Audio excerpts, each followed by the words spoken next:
Disconnect the pointed connector.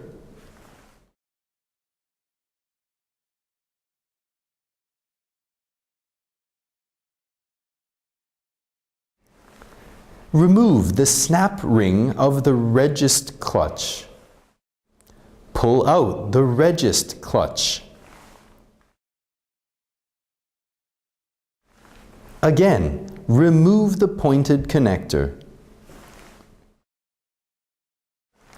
Then, remove the snap ring of the feed clutch. Pull out the feed clutch.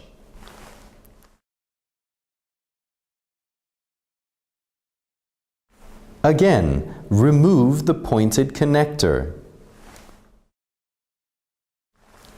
Then, remove the snap ring of the transmission clutch. Pull out the transmission clutch.